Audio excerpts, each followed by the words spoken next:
हरे कृष्णा। राधे राधे। हम श्री कृष्ण चरितामृत श्रवण कर रहे हैं।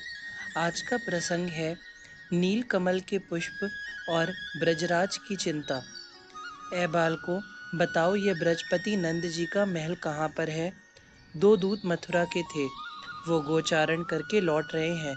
कन्हैया और उनके सखाओं से यह बात पूछ रहे थे। हम सब वहीं जा रहे हैं, मनसुख ने सहजता में कहा, और यह भी कहा कि तुम लोग हमारे पीछे आओ। कन्हैया उन दोनों दूतों को बड़े ध्यान से देख रहे थे। वह दूत सहज थे, कोई असुर नहीं थे। हाँ, दूत अवश्य राजा कंस के थे। राजा कंस के दूत क्यों भिजवाए? चिंता कन्हैया को होनी स्वाभाविक थी, क्योंकि यह सब तो बेचारे बहुत भोले हैं। लाठी चलाना मात्र आता है इन्हें। छल छिद्र इनमें कुछ है नहीं। और राजा कंस, वो तो सुमूल ब्रज को ही नष्ट करने में अपनी शक्ति को लगा रखा है। तुम कौन हो, क्यों आए हो? मनसुख ही पूछ रहा है उन दूतों से। राजा कंस के दूत हैं और उनका कुछ संदेश लाए हैं तुम ब्रजवासियों के लिए। मनसुख कन्हैया का मुख देखने लगा। भद्र, तोक, सुबल, श्रीदामा सब कन्हैया का ही मुख ताकने लगे थे। कन्हैया कुछ नहीं बोले। अभी क्या बोलते वो भी। चलो मेरे साथ घर की ओर। न जाकर कन्हैया गोष्ठ की ओर मुड़ गए उन दूतों के साथ, क्योंकि घर में क्या ले जाना।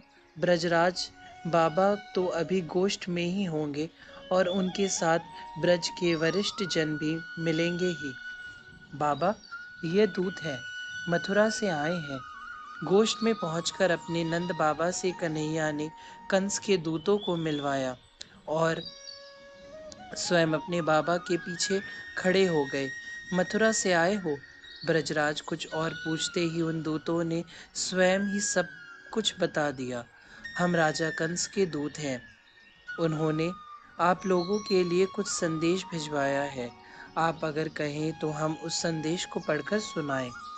दूतों ने ब्रजराज को अपना परिचय और आने का कारण सब बता दिया था। दूत आगे कुछ बोलते उससे पहले ही उपनंद जी, अनेक ब्रज के वरिष्ठ जन भी वहां आ गए थे उन दूतों को देखकर। हाँ सुनाओ, क्या संदेश है राजा कंस का? ब्रजराज चिंता तुर हो उठे थे। उन्होंने अपने पीछे देखा था कन्हैया खड़े हैं और वार्ता को बड़े ध्यान से सुन रहे हैं। हे ब्रजराज, आप कुशल होंगे और आपका समाज भी कुशल होगा। ऐसे में भगवान रंगेश्वर महादेव से प्रार्थना करता हूँ। दूतों ने राजा कंस का संदेश सुनाना शुरू कर दिया था। श्रावण मास आ रहा है। आपके संज्ञान में यह बात है ही कि मैं भगवान शिव का परम भक्त हूँ। मेरे आराध्य भगवान रंगेश्वर महादेव, मैं उनकी पूजा अर्चना इस श्रावण मास में नील कमल के पुष्पों से करना चाहता हूँ। और यह नील कमल यमुना के काली दह में पर्याप्त मात्रा में पाए जाते हैं। मुझे ज़्यादा नहीं, 1 करोड़ नील कमल के पुष्प मथुरा में आप 4 दिनों के भीतर पहुंचा दें। अन्यथा आप जानते हैं मैं क्या कर सकता हूँ। मेरी आज्ञा का पालन शीघ्र हो। आज्ञा से महाराज कंस। लाल नेत्र हो उठे थे कन्हैया के जब उन्होंने यह देखा कि उनके पिता ब्रजराज अपार चिंता के सागर में डूब गए हैं। कैसे कैसे आएंगे वह नील कमल के पुष्प? ब्रजपति कुछ नहीं बोल पा रहे हैं। क्या बोलते? दूत तो राजा कंस का संदेश सुनाकर जा चुके थे। पर तभी आकाश की ओर देखा कन्हैया ने। पर यह क्या? देवऋषि नारद आकाश में खड़े होकर हाथ जोड़ रहे हैं देवऋषि कन्हैया को। अब मुस्कुराए कन्हैया, क्योंकि लीलाधारी तुरंत सब समझ गए कि देवऋषि का ही सब किया धरा है। नारायण नारायण नारायण। एकाएक देवऋषि उतरे थे उस दिन मथुरा में। राजा कंस ने स्वागत किया। एकांत में बैठकर चरण धोए देवऋषि के। कब मारोगे कन्हैया को? देवऋषि ने ही राजा कंस के सर में हाथ रखते हुए यह प्रश्न किया था। सारे उपाय निष्फल हो रहे हैं। हे गुरुदेव, मैंने क्या नहीं किया। पूतना को भेजा पर मा, मार दी गई वह। श्रीधर गया पर वह भी शक्टासुर, कागासुर और तो और कल ही मैंने सुना कि तालवन में रहने वाला वह धेनुकासुर भी मारा गया। राजा कंस ने अपना दुख सब सुनाया था देवऋषि को। मैं एक उपाय बताऊं? नैनों को नचाते हुए बोले थे देवऋषि। हाँ गुरुदेव, अब बस आपका ही तो सहारा है। कंस ने हाथ जोड़कर कहा। श्रावण में रंगेश्वर महादेव की पूजा करो और उनके अभिषेक में नीलकमल के पुष्प अर्पित करो। देवऋषि बोलते चले गए। 1 करोड़ नीलकमल के पुष्प, वो कहाँ मिलेंगे? कंस अभी तक बात को समझा नहीं था। ब्रज में, वृंदावन में, यमुना में खिले हुए हैं नीलकमल के पुष्प, देवऋषि ने कहा। पर कंस अभी भी समझा नहीं। यमुना में कहाँ है नीलकमल? कंस स्वयं से पूछता है।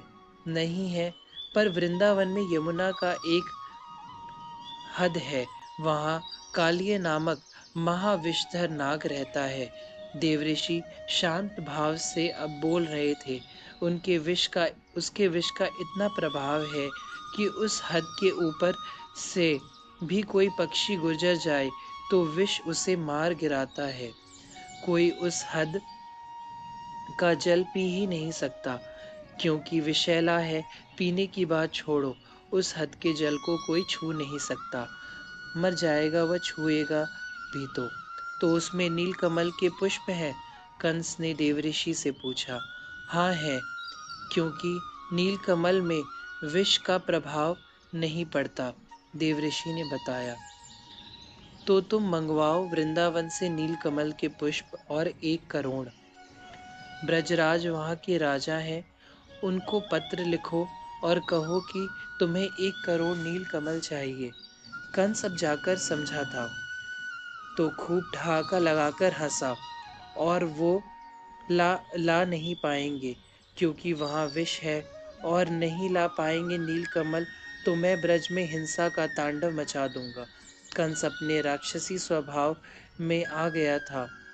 मैं अब जा रहा हूँ, उपाय बता दिया है मैंने, अब जो करना है तुम करो।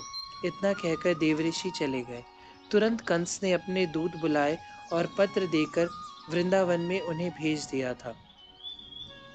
कन्हैया को हाथ जोड़े हुए अभी भी देवऋषि नारद जी। हे गोपाल, हे ब्रजन हे ब्रजनपाल, यमुना की दशा अत्यंत शोचनीय हो गई है।